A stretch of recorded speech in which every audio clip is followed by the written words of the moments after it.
Hey guys, welcome to the Cardfight Vanguard mini course chapter 1.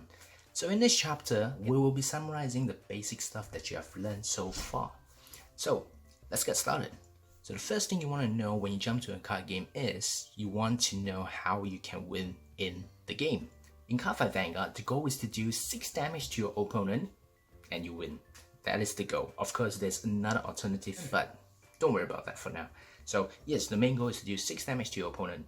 Likewise, if your opponent deals 6 damage to you, you lose the game. So you just want to be faster than your opponent and you win the game. Now, you need to know there are 2 types of units in Cardfight Vanguard. So cards are actually called units as well, and units, there are 2 types. One is a normal unit and one is a trigger unit. They can be easily distinguished by the top right icon. So if there's a top right icon over here, it's called the trigger unit. If there's none, then it's called a normal unit.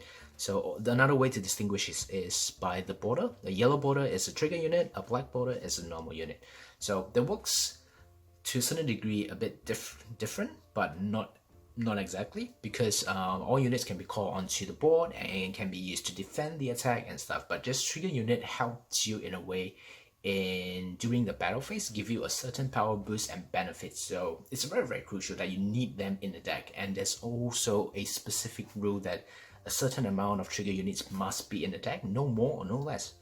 But don't worry about that, we'll be explaining that later throughout the chapter. So next, we'll be talking about the basic information on the card. It is very crucial to know those information because it helps you to win your game.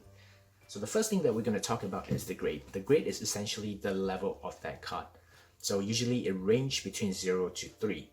The higher the grade is, the higher the power that unit has, and sometimes the more powerful ability it has. So the next, we're going to go into the shield.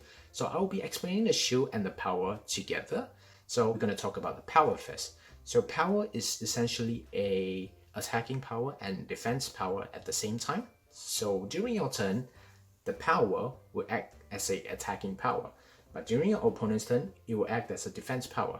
So let's say, for example, if your unit is 9,000, if your opponent unit is 10,000, when he attacks this unit, clearly it's bigger.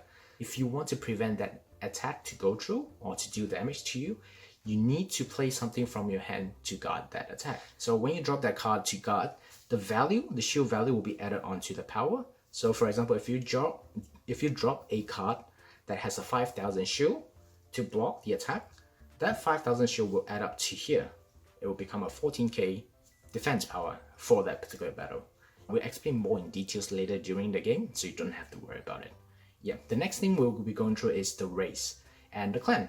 So race and clan are different stuff. So in Cardfight Vanguard, you build a deck based on the clan. There are 20 plus clans for you to choose. So this card is a Nubatama clan. So if you want to build a Nubatama clan, all the cards in your deck must be Nubatama. If you want to use a Royal Paladin card, all the cards in that particular deck must be Royal Paladin. Yep. But for race, there's no such restriction. The race is there to distinguish, it's actually, so some ability has, for example, gives certain power to certain race, that kind of stuff. So it's kind of like a add-on attributes to that particular card. So yeah, but the only thing that you need to be mindful is the clan. So yeah, that's all for this video and for this chapter. I hope this video helps. We'll be covering more details later in the other chapters, so don't worry too much about it. I'll see you then in the next chapter.